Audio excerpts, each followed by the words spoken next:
Good evening, everyone.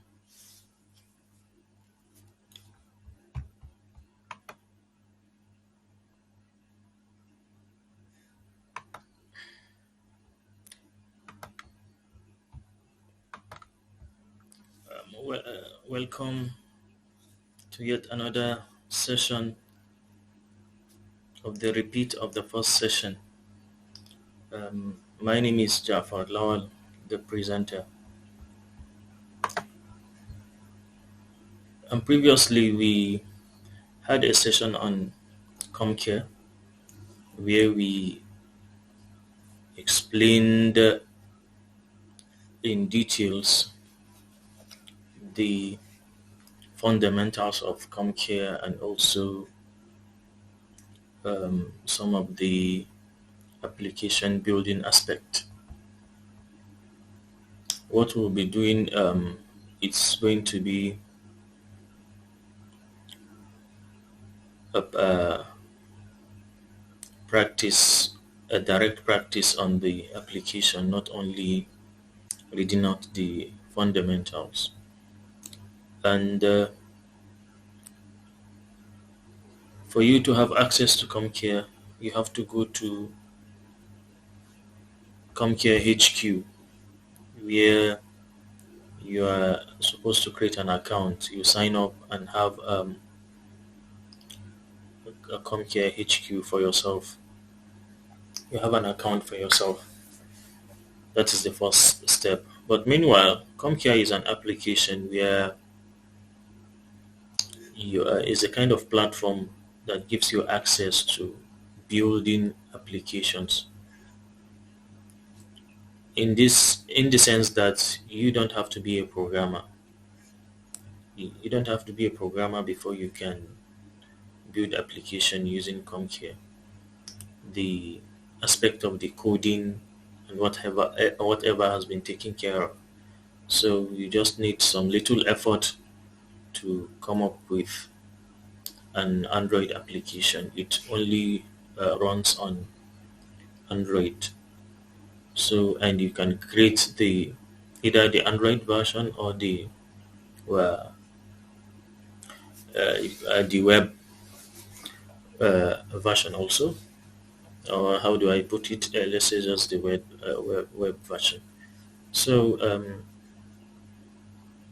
like I said earlier, you go to ComCare HQ, where this is my HQ, as you can see from here. You go to ComCare HQ and create your account. You sign up and have an account.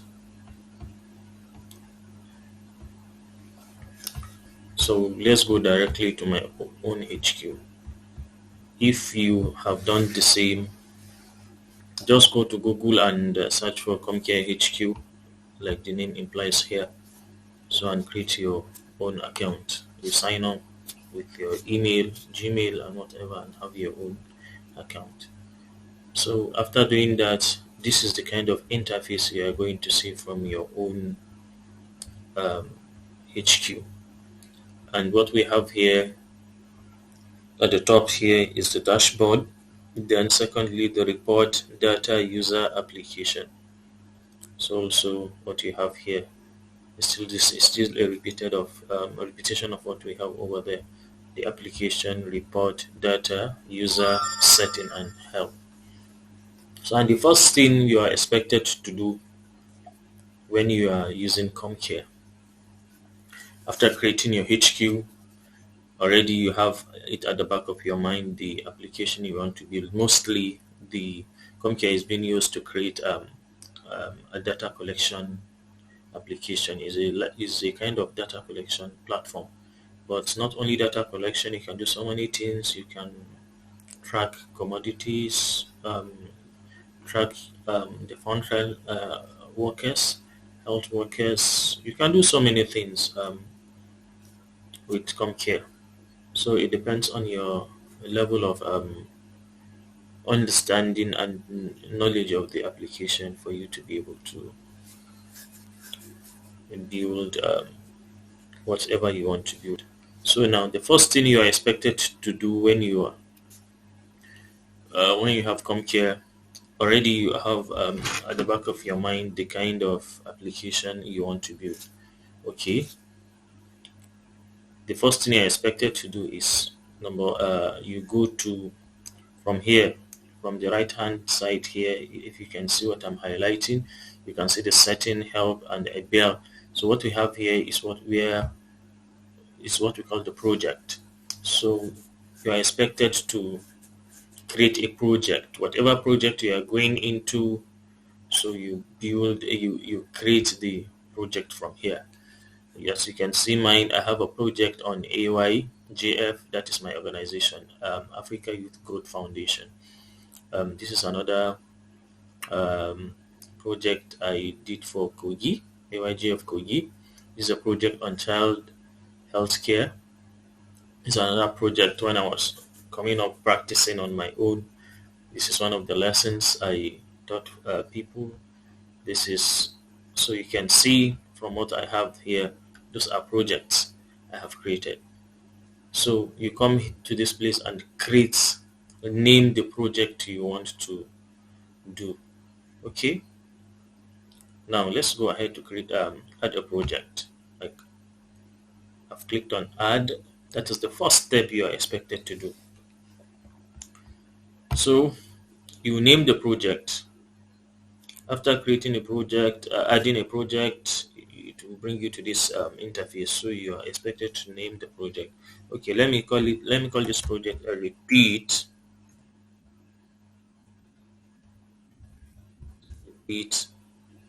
of the first session.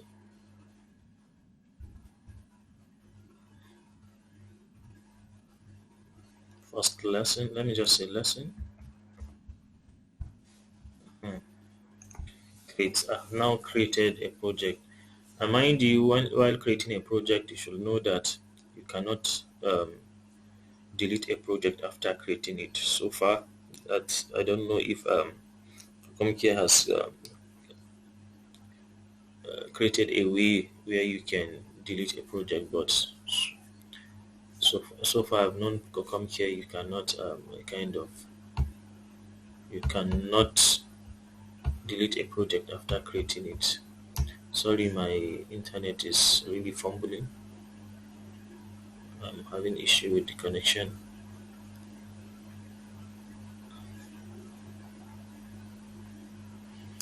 Um, and I know you will manage what I have for you this evening. I'm a kind of exhausted already. It's late. I need to rest. So I'm just coming up with this because of the too much request from people who have missed the first class. So I'm just making up for them with this. So my project is now created. It's now added. You can see this is the repeat of the first lesson. So if you look at the drop down of my projects, I have selected this project. Good. So now, after adding a project, so the interface we are seeing here, all this now is a kind of window for the project I have created. So whatever I'm working on here goes to this uh, project, this repeat of first lesson, right? So the next thing you're expected to do after adding a project, you come to application. Click on application now. So you are now going straight into creating your application. Sorry, I've skipped so many fundamentals because, as I told you, this is going to be a real-time practice of ComCare. So you have to be grabbing the some of the terms and also some steps from here, and you can also go to DMAGI Academy to read ahead or read more on some of the things. So I'll be skipping so many things, but if you follow my steps, these are the real steps you are expected to follow while trying to create a ComCare application. So, and if you have any question, you can drop it. I'll share a video on this class on YouTube, so you can drop it on the comment. So now this is my application. So the first thing you're expected to do is to name the application. So you click on untitled application. I'm going to clean this. I will name this application as first lesson,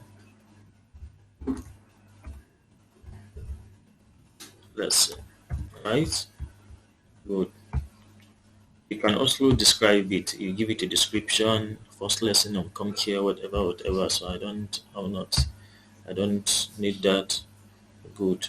So as you can see, this is my first application.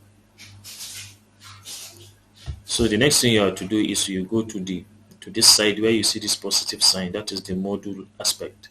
So you create a module. We have two items here. The first one is the survey data collection once, and also case list track items over time. What this means is that for the survey, you can see it is said collect data once. For the survey, it's just a one-time um, project thing or one-time application thing. Maybe you create application to be used just for that purpose. You will not have to like revisit it later and do something with it. It's not a case something. It's not a case management application where you have to do a kind of follow up later. You get it. So there is no follow up for that application. Once you create this survey application, it means you have created it for just that purpose. And once you are done with whatever you want to with the application, that's all. You don't need it for anything again. And for case list is a follow up application where you track items over time.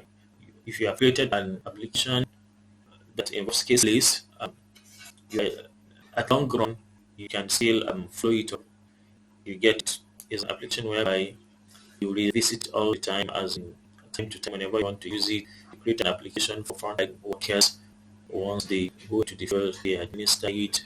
They still have to come back to maybe do something with it. Maybe if you create an application that enrolls patients, so you have first aspect where it will capture the enrollment, and secondly to capture some other information.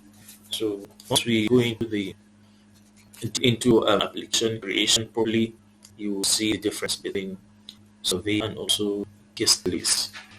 That is where you get to dive deep into case management. So for now, let's start with surveys. But mind you, even after having um, an application that has only you created it under survey, you can long on add a follow-up to it. That is possible using ComCare. So, so for my folder here, you are saying that is the module. For this module, I'll have to name the module, right? Let me give it a name so that when I deploy it into the application, into the mobile phone, I should be able to differentiate between. If I have more than one module, I will be able to differentiate. So this module, I'll call it let me say lesson one. That is the name of the module, lesson one. Mm. And the survey, what I have here, that's the survey which I created earlier. It is like the form inside the module. So you can see this with a folder sign. That is just like in the normal, in the real sense, where you have a folder and you have forms inside the folder, right? You have a folder which is a module, and these are the forms inside the folder. So you can add more forms inside this folder. So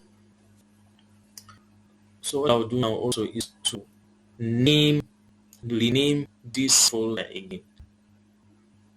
I want to name this folder. I don't want it to be survey. Let me see. Let me name it as first class. Or first class. Or rather, let me see first class. Good. So you can see I have labeled all what I supposed to have labeled. I have labeled the project as repeat of first lesson, and I have labeled the application as first lesson. I have labeled the module as lesson one, and also the the form inside the module is labeled as first class. So good. Now, um, if you look at this interface, you can see what we have here, looking like a phone. This is where you can on your application before deploying it to the mobile phone. This is the application preview, app preview. You can preview your app here, and there's what we call a data preview. I will show you when we start creating our phones. You can preview your app and also preview in depth of your data. So, and also here, if you look at this, please, you can see add question with positive sign or plus sign. It's telling you to add question in this form, right? So that is where we are going to click on. So I'm clicking on add question. This what you're seeing now is the variable type. You label every variable, each variable you want to use in this application you are building. The first thing here is saying is text. Text in the sense that if your variable type is just a text, it doesn't contain a numeric sign, a numeric alphabet. Though with text, you can also write. It also accepts numeric values out here. But ComCare has a position for capturing numeric variable, which is under this number. We're going to get to that. So, but if your variable type is just a text, we have string characters. Uh, you get it like name, surname, local government, whatever. If it's only contains string characters, so you use text.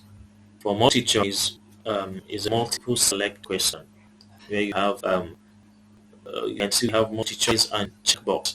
Multi-choice here means when you are trying to make selection on just we are trying to make just one selection on multiple um, options. Maybe your question has to be it comes in terms of yes or no. Are you married? Yes or no. You know the reply is just one. You are expected to say either yes or no. You cannot put the two together. So by clicking yes, you are giving just one reply. If a reply is no, still you are giving just how many replies? Just one reply. That is when you use multi choice. When you have select just one option. So, but for checkbox, with checkbox you can select multiple options. When it is required for you to select more than one option, so you use a checkbox. For instance, if you have a question on how many crops did you plant this year, so you have options like guinea corn, yam, tomato, rice, beans, whatever. So in this aspect, you are expected to select more than one option. Maybe if you've planted 2, 3, 4 crops, so with checkbox you can make multiple selections. So your question type now is going to be in checkbox, right? So the next thing there is number. For numeric characters, you are expected to use number. If your variable type is numeric, so you are expected to on this number. You have the first three is an integer. If your response is going to be in whole number, no decimal. If just a whole number, it doesn't contain any decimal points, so you select integer, just integer characters, no decimal. So, and if your the next thing is phone number or numeric ID. If your question type is in terms of a phone number, you want the respondent to provide his phone number, or you want the application to carry a phone number, so you select the question type to be phone number, or if it's an ID, numeric ID, so you use that. And if your response is going to be a decimal, is going to contain a decimal point, decimal places, so you select decimal, right? Another thing again, the next variable type there is date. So if the response is in terms of date, so you select date. If it's time, you select time. If it's date and time, you select date. For instance, if the question is maybe date of birth of the respondent, maybe date of birth of the child, whatever, your planting date, the date you started work, whatever. If the question is a this type, so you select this. If it's a time type, what time do you resume work daily? You select this. And if it contains date and time, maybe you are asked to provide the date and time. You did something. Maybe date. What date do you plant your crop and what time? So you select the question type to be date and time. The next thing there is group. With this group here, for the first one group, we have repeat group and question list. So there are so many things you can do with a group question. Maybe if you are trying to, you can see this one has a holder sign. So if you are trying to group a question in a folder, right? You are grouping a question in a folder. Maybe you want to do something with it. Is a collective question, so you put it in a folder. This is a repeat group. You have a repeat question. We're going to treat a repeat group question differently because it has some logics and also some manipulations. It's going to treat it differently. Also, question list. One of the things you do with the question list is having your questions in one page. You don't come here if you're creating a question, each question goes to a different page. Maybe if the first question is your name, it carries a page. Or for instance, you say first name, it carries one page. Second name carries another page. But if you want your questions to be in one page, if they are related question and you want them to be on one page, so you use the question list. Um, the next there is multimedia capture. So if you want your application to contain multimedia capture like images, you want to get an image of the respondent, you want the respondent to be snapped on the environment or whatever, or the case to be snapped, maybe a health condition, whatever. So you select image. Audio capture, you want to capture the interview, you can make that provision. And also, if you don't want you don't want the recording to be in the app, you can use another medium to do your record and also make provision for uploading that recording in your application. Video capture, if you want your app to contain a video capture, maybe you want to make a small video, add it into the app. Like frontline health workers, there are situations whereby a kind of a symptom of a particular disease is being recorded and is attached to the application, so that whenever they are trying to like explain or inquire from the patients on a particular symptoms, if the patient is not getting it right, he can easily just play the video for the patient so that the patient can just pick up from that video and to identify the symptoms of that disease. For instance, if you're trying to ask a patient on the condition of child, is he vomiting? Is he having maybe rash on his body? Is he having this or that? So if the patient is really getting the idea, or maybe even though he's getting the idea, you want to like make him understand what you're trying to get from him more, so you can equally play the video for the patient, for him to see and identify proper the signs and symptoms of that disease you are trying to inquire from him. Also, signature capture. You can also add signature capture in your application.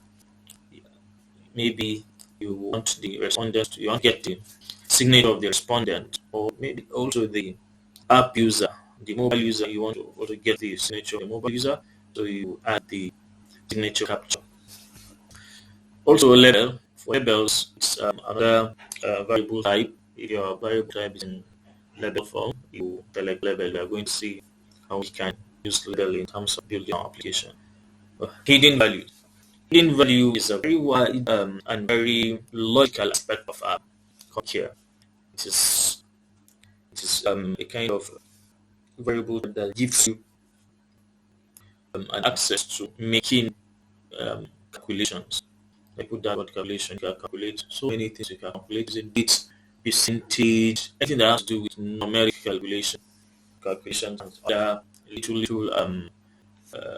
what do you call it, programming also. You can just write a little syntax and run with hidden value. Advanced here is a GPS. If you want to get the location of the particular respondent or whatever way you're trying to do your GPS capture, it will capture GPS, and you can make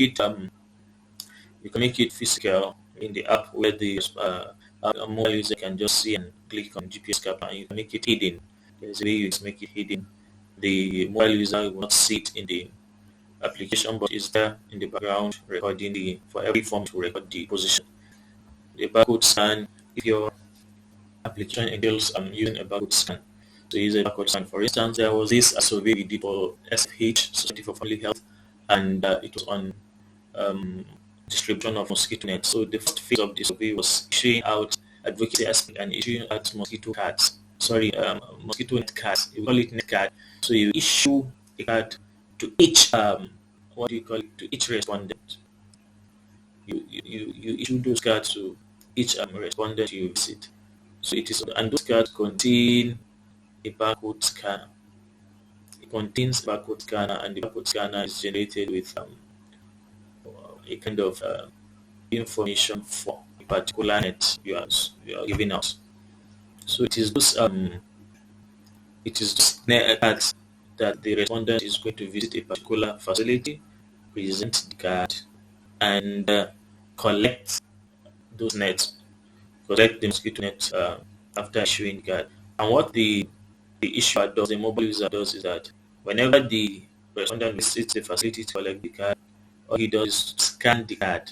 There is a provision for barcode scan. A ComCare application was built with a barcode scan capture. So you use the ComCare app to scan the card and get information of that what do you call it, respondent, and also issue the mosquito net to the respondent. And the last thing here is the password. You can create a password for each phone. So good. Let's dive into the main thing here. I'll have to close this window just to have a large view of the interface. So um, let's take for instance my application has to do with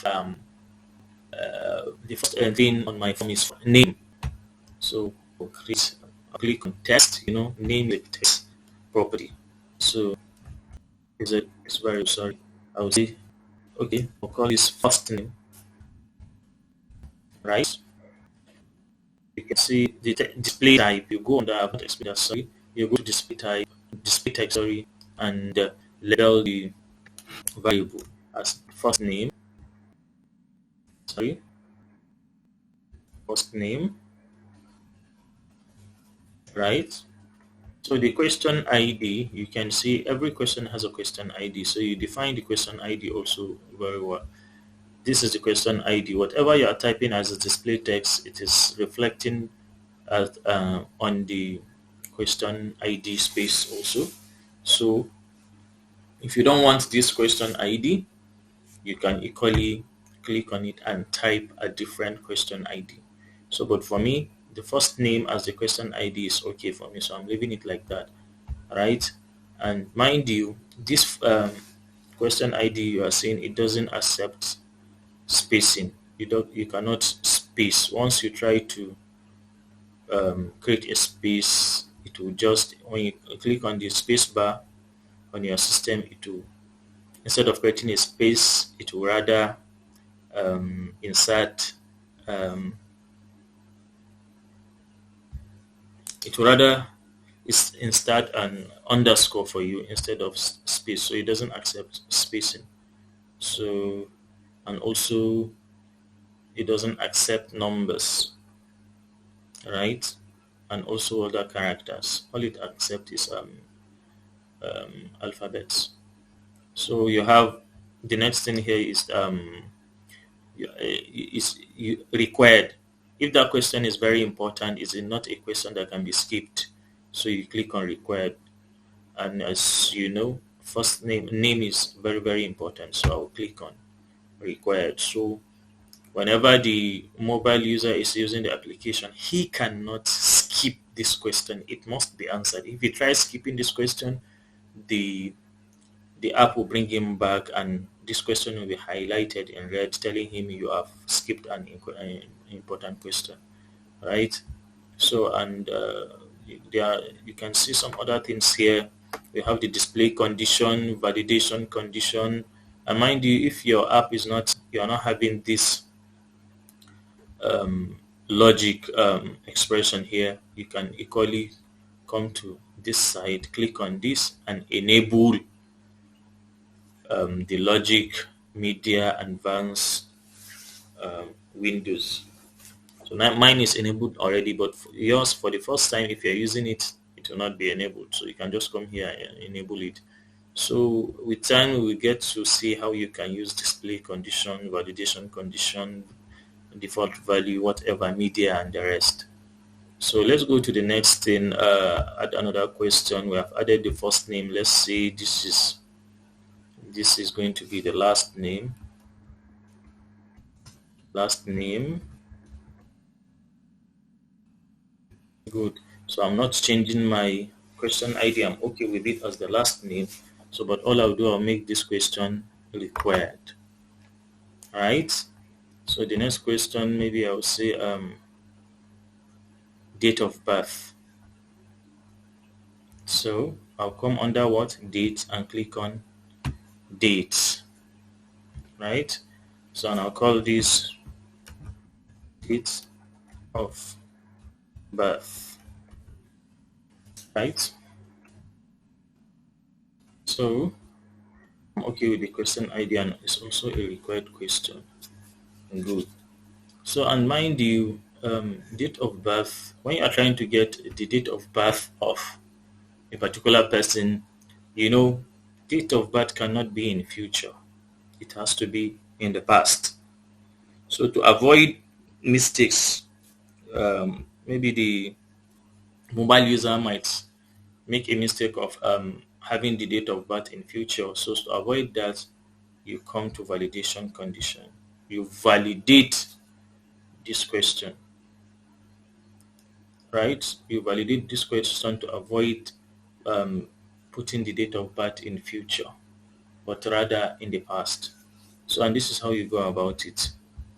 Um, I'll just drag and drop this date of birth in expression. Can you see it? You can see as if it is empty. No, it is not empty. It is there as what? Just a dot. In ComCare, when you are validating same question, it comes in this sign, just a dot. But had it been trying to validate using a different question, it will not come in dots. It will give me the question name. Let me give you an instance. Maybe okay, I want to validate with this name. If I drop name here, last name here, you see, it is showing me last name. Since I'm not working on the last name, but since I am working on this same variable date of birth, so if I drag it and drop, it will just give me a dotted sign. Right? So that is okay. So now trying to validate this question to be in the past, not in future, I'll tell it okay. I'll tell the app to make sure all response on this date of birth should be less than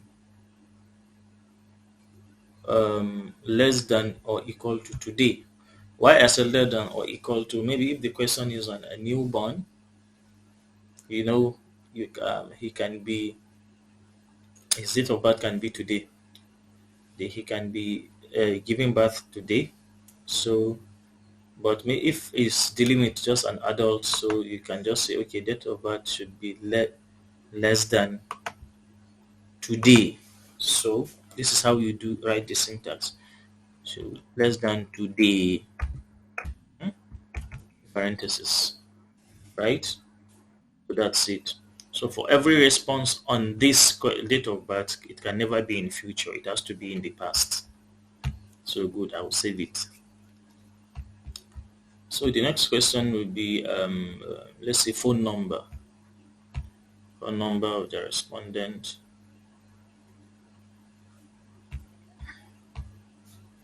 So, and in this case of phone number, I'll say, okay, phone number,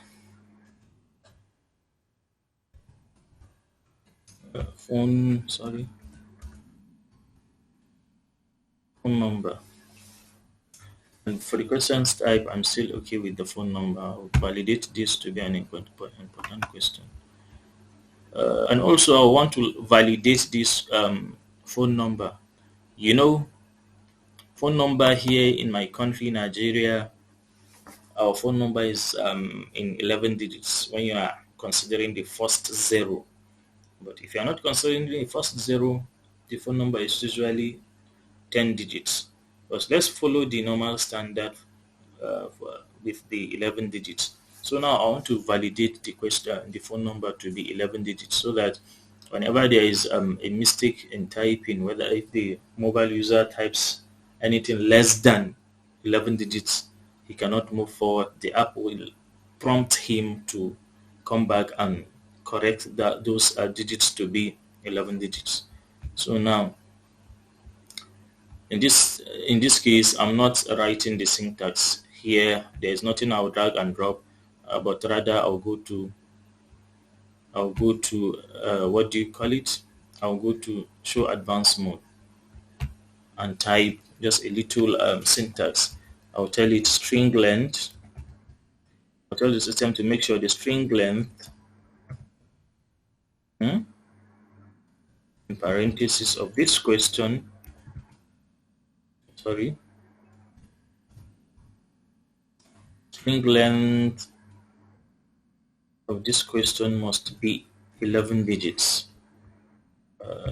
Let me correct the length spelling G, right? So I'm now telling the system or the app to make sure that this string length, the length of digits for this particular question must be 11 digits. Anything less than or greater than 11 digits should not be accepted. So I'll save this. So you can see I have now validated this question. I have now validated this question to accept only 11 digits. Anything less than or greater than 11 digits is not accepted. So my question ID, I'll still make it phone number. I'll leave it as phone number.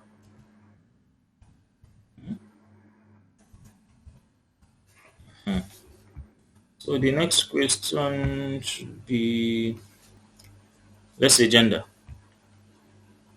Gender, it will have two options, whether male or female. So this is when I'll use what? I'll use my multi-choice. I'll call this gender.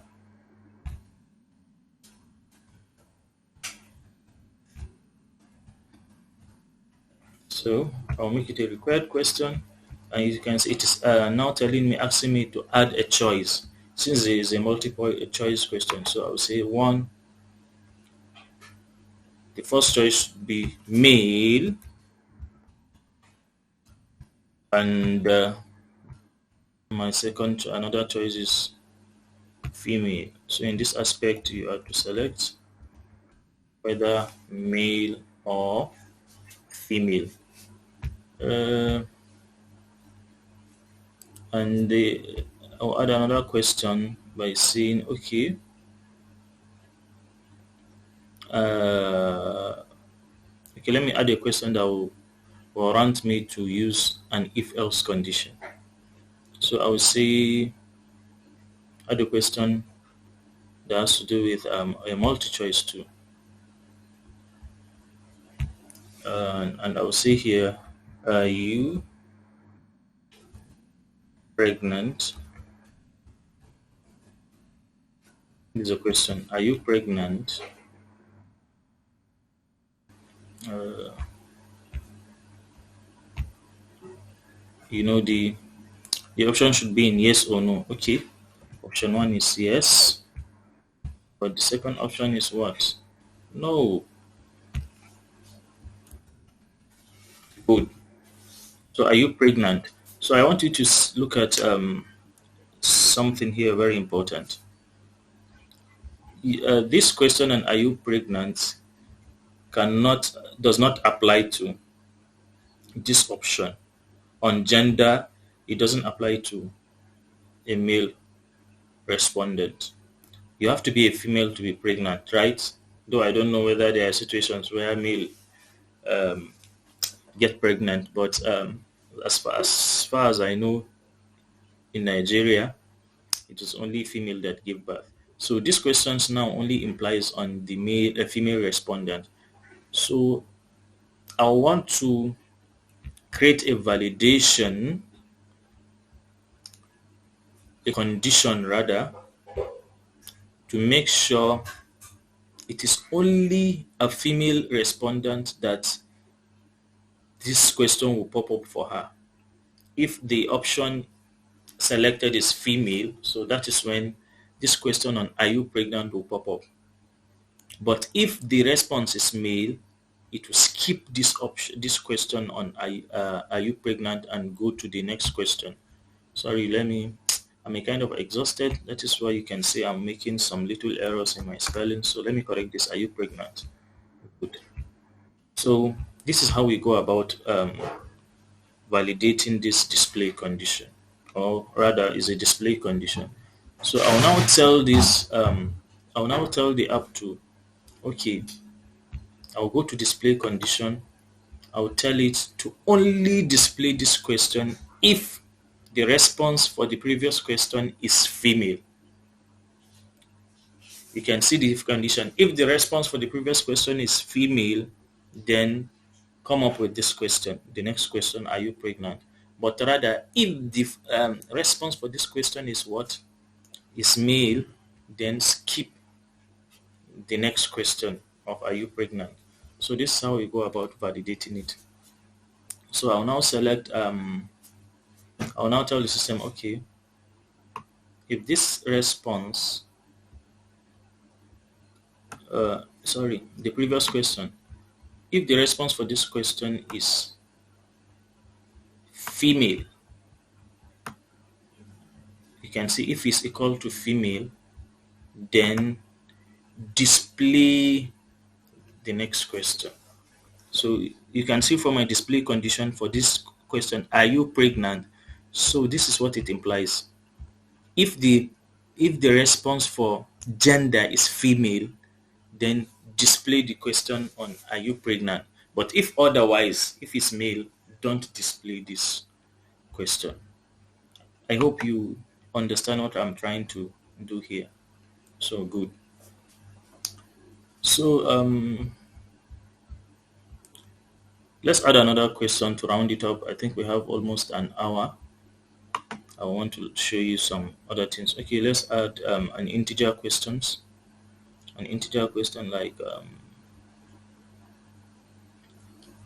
number. How many children do you have? Okay, I'll say now how many children do you have? Okay.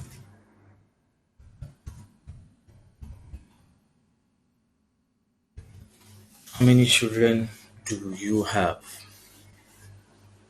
So I'll make it an important question.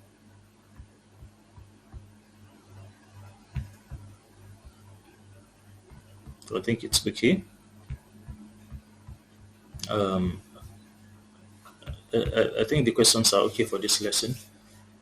Okay, let's try to see what we have done. There are some things that will come up. I will want to like show you. So if you remember from the beginning of what I've been doing, I've not saved this form. So I want to like finish everything before I will save it. So I'll go ahead and save. That is my own way of doing my work. But if you feel like saving yours, fine, you can go ahead and save it. You can go ahead and save your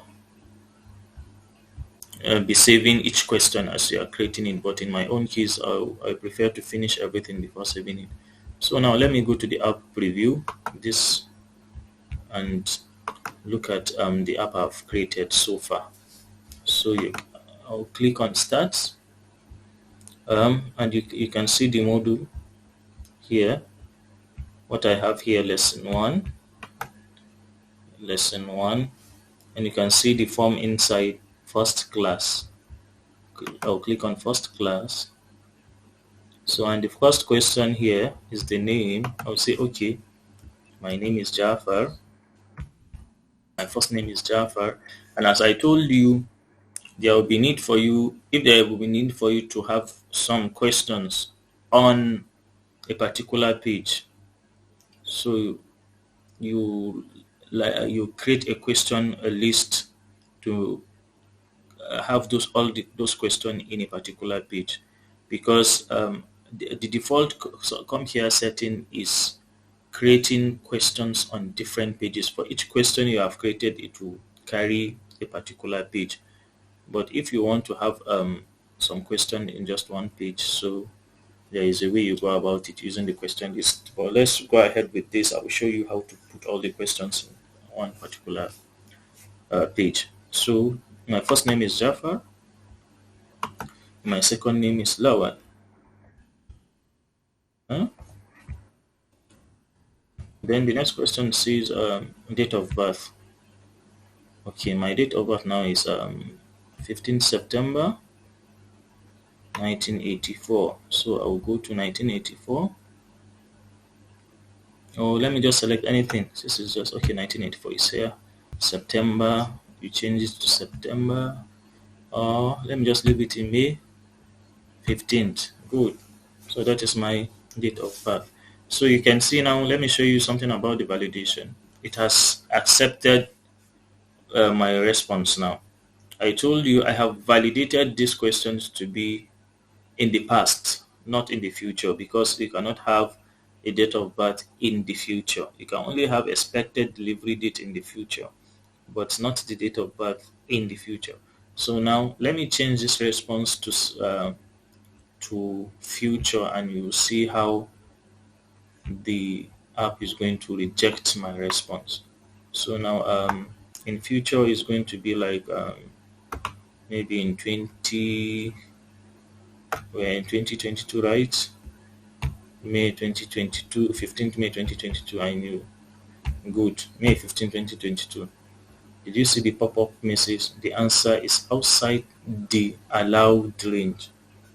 So and mind you, if you don't want to see this what do you call it, this message on the question, the answer is outside the allowed range, you can also have your own personal validation message. Right? You can have your validation message to tell the system the kind of message you want to be there. Hmm? We'll come to that. So let me correct this to be in the past, not future.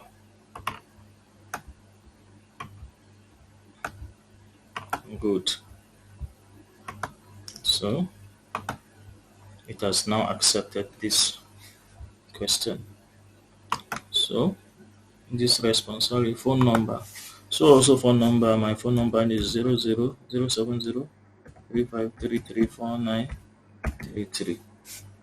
This question I have validated this question too. This is how many characters? 11 characters. If I delete one character, making 10, you see, it is telling me the question is outside the allowed range. I can also have a validation message for this question. I'll show you how to do that. Okay, if I make it 11, now it's accepted. Okay, let me make it 12. You see, it has rejected the question. So let me make it 11. So the next question is, okay, gender. If I select male, it will skip the next question on are you pregnant and go to how many children do you have. But if I select female, it will display the next question on are you pregnant. Did you see that? So let me see. Yes. And how many children do you have? Let's say 7. I don't have 7 children. No. Then your form is completed, and you go ahead and submit. Right? Okay. Now I want to show you how to have some questions on one page instead of having each question on different page. So now this is how you go about it. You make the question to be a question list. Let me reduce this. Okay, I'll add a question list as the first uh, question there. So now a question list.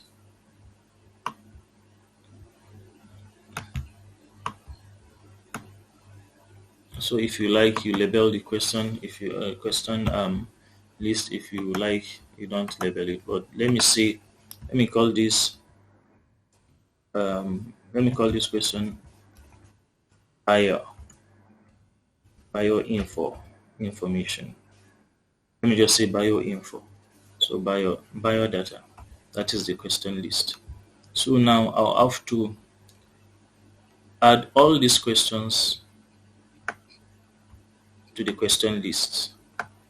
So you can see I'm just dragging the trees and dropping it in the question list. So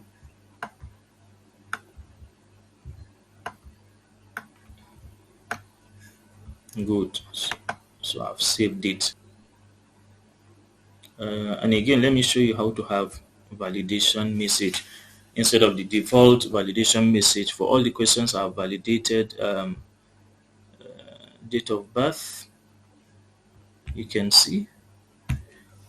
Okay, you can see the validation message. Instead of that default validation message, let me see. Okay, if there is an error, this is what it display to you. To tell you date of birth cannot be in the future, right? So I'm okay with this. Phone number too, I validated phone number, so I will say must be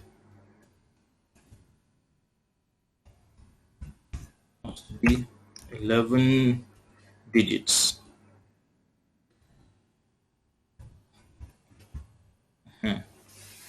So I think those are the questions I've validated. I'll save it.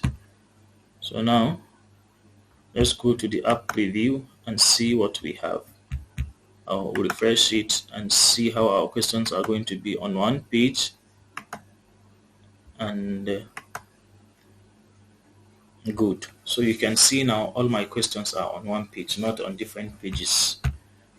Let's say my first name is Jafar, last name Lawal, date of birth. Okay, let me show you. Let's say my date of birth is in future. You can see the validation message. Instead of the default validation message, it has now changed to what I provided earlier. Date of birth cannot be in future, right? Okay, good. So let me make it in the past. Good. So accepted. So now phone number. My phone number is 07035334933. So if I have anything less than 11 digits, to pop up the customized message I just customized must be 11 digits, right? So now the next question on gender. Now you look at this one very well. Now you can see from what we have here in the app preview, it is not bringing up the next question, are you pregnant? It is just showing us gender, and it has jumped to the last question on how many children do you have. So when I click on male as my gender, it will take me to the last question, how many children do you have? It will still not pop up the question on are you pregnant. But if I click on female, you can see it has now bring up the question on are you pregnant. I hope you can see how the condition has displayed. It is said the condition here is if the reply is male, don't show the next question, that is on are you pregnant. But if the reply is female, so you bring up the next question on are you pregnant. Yes. How many children do you have? Let's say 5. And that is the end of the form. So, and this is also the end of it marks also the end of our first lesson for today. So as usual, if you have any question, you can drop it on the comment box in the YouTube, or rather you can drop it in my inbox on LinkedIn, or you can directly send a message on WhatsApp. That has been my number I've been putting here, 07035334933 for those in Nigeria. And if you're not in Nigeria, you remove the first 0 and add the our code, that is +234703533. So thank you very much.